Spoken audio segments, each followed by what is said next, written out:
Olá, pessoal. Deixa eu falar sobre esse livro aqui, Além do Visível, da Marina de Mello e Souza, publicado aí pela EDUSP, em 2020. Então, ela vai falar sobre esse processo de inserção do catolicismo na África, especialmente no Congo e em Angola. A primeira parte eu falei sobre o trecho que ela fala sobre inserção no Congo, né? E agora eu vou falar da inserção em Angola. Em Angola, a... o processo vai ser diferente do que aconteceu no Congo. Tá? Então, em Angola, particularmente ali é, em Luanda, na região de Luanda, os portugueses não foram recebidos com a mesma boa vontade encontrada entre os governantes do Congo. E apesar das trocas serem desejadas, os caminhos do território não foram abertos para os estrangeiros, nem foi aceita sua pregação religiosa. Então, uma situação um pouco diferente. Isso na página 189. Na página 125, a mais notória e bem documentada das embaixadas nessa época, aqui está falando sobre ali na área de Angola, né? Foi conduzida em 1622 por Njinga Mibandi, irmã de Ngola Mibandi.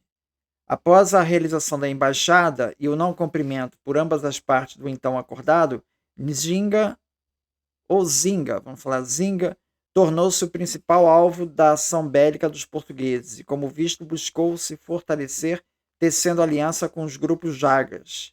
Ao se tornar esposa do Jaga, Casa adquiriu mais de um título, incorporou-se ao quilombo deste e passou a viver segundo as leis Quigila. Da chegada de Pedro Dias de Novaes em 1575 até 1671, quando a ocupação de Pungo Andongo estabeleceu a derrota final do Dongo, os diferentes Nigola defenderam seus territórios da conquista portuguesa como puderam, de formas variadas, segundo as circunstâncias e as pessoas envolvidas. Enquanto os primeiros Nigola contactados pelos portugueses opuseram resistência à sua presença em território por eles controlados e não aceitaram o batismo, quer dizer, ao contrário do Congo, né? E os ensinamentos dos sacerdotes católicos, a partir de 1624, membros de uma outra linhagem de chefes fizeram alianças com os portugueses, que lhe garantiam o poder dos territórios do Dongo.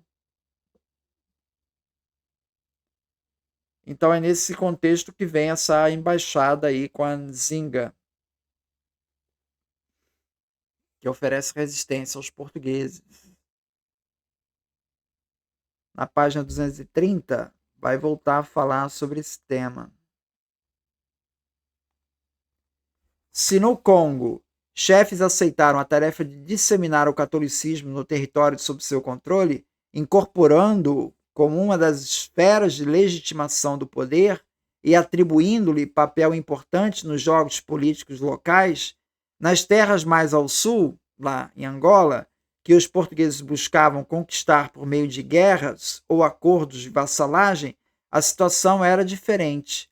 Luanda era a sede da administração colonial portuguesa, com todos os elementos necessários para isso: uma câmara, uma guarnição militar, condições para o embarque, desembarque, comércio de mercadorias, uma igreja matriz e um colégio de jesuítas. Como visto, ao redor da capital colonial e ao longo do rio Kwanza, maior caminho da penetração portuguesa continente adentro, uma série de chefes ou sobas aceitaram relações de vassalagem com a coroa portuguesa. Então veja, o Portugal ele soube se valer das rivalidades locais ali. Ele se conseguiu a adesão aí dos sobas. Tais relações implicavam em aceitar o batismo e a pregação dos missionários em suas terras, permitir a livre passagem das caravanas de comerciantes e soldados sobre as ordens dos portugueses, fornecer guias, carregadores e soldados e pagar tributos. Em troca, tinham sua autoridade reconhecida e podiam contar com o apoio dos portugueses contra eventuais opositores. Encontravam-se nessa situação, segundo a aceitação do catolicismo, segundo a qual a aceitação do catolicismo era parte das obrigações relativas à vassalagem. Muitas das chefaturas do Dembo e do Dongo, cuja autoridade máxima, o Angola, submeteu-se formalmente a Portugal, mas continuou tendo sua soberania reconhecida, o que só mudaria com a tomada de Punta Ndongo em 1671. 79. Já em 1579 começaram as hostilidades entre portugueses e ambundos. Os primeiros avançando o continente adentro, seguindo o curso dos rios. Os últimos, talvez instigados pelos comerciantes, talvez apenas sentindo-se desrespeitados em seus direitos sobre as terras e caminhos, tentavam barrar os brancos, matando sua gente e apropriando-se de seus bens. Mas foram os portugueses que introduziram terror na região, ao decapitar os chefes que capturavam, queimar aldeias e quem nela estivesse, carregar todos os víveres que encontravam pelo caminho e reduzir os sobreviventes à escravidão. Então, está uma guerra declarada aí em Angola com a chegada dos portugueses. Os jesuítas estavam ao lado dos conquistadores em suas guerras, sendo seus relatos as fontes mais precisas e minuciosas sobre o que aconteceu.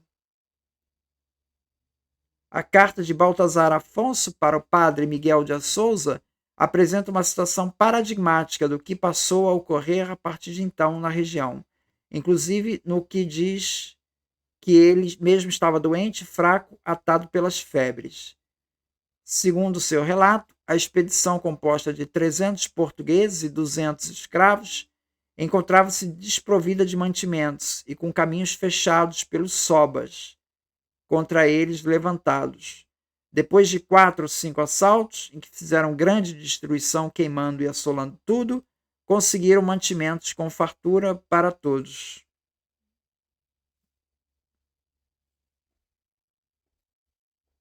Aí vem no relato. Maior destruição que nunca portugueses fizeram, e além de matarem muitos, deram súbito na banza de um fidalgo e lhe tomaram 100 e tantas peças de escravos, e começaram a pôr fogo às casas e banzas e saquear, e foi tão grande o despojo que entrou nesse arraial que puderam carregar 2 naus da Índia.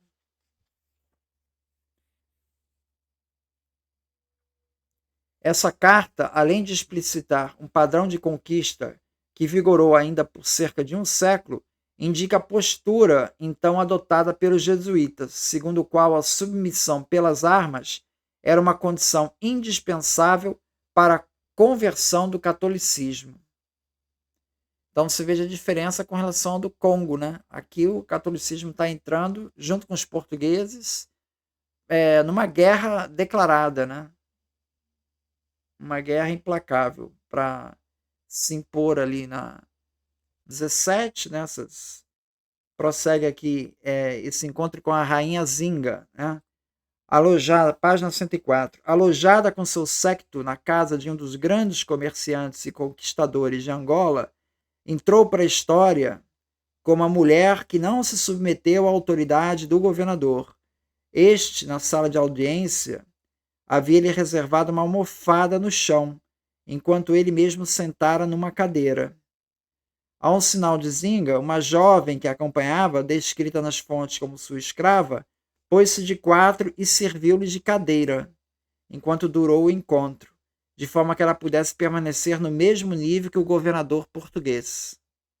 Como a moça não se movera enquanto Nzinga e seu séquito se retiraram, ao ser disto avisada, ela teria respondido que não era seu costume sentar-se 2 vezes na mesma cadeira, deixando-a, aquela escrava, né, de presente para o governador. Também impressionou aos portugueses, à audiência, a firmeza com que Zinga defendeu a posição de Angola, assombrando os que ouviam discorrer com tanta eloquência e propriedade.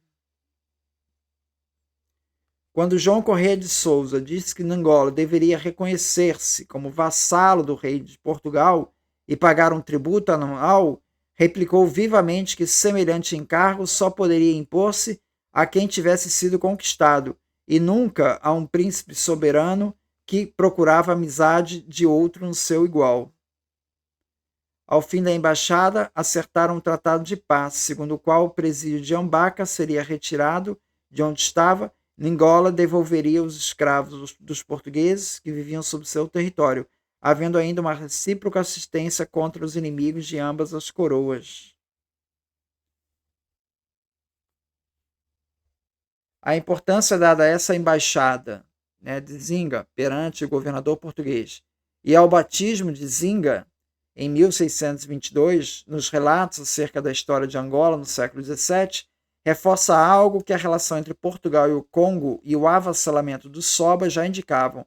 A aceitação do catolicismo era a condição fundamental para o estabelecimento de relações pacíficas entre os nativos e os brancos conquistadores.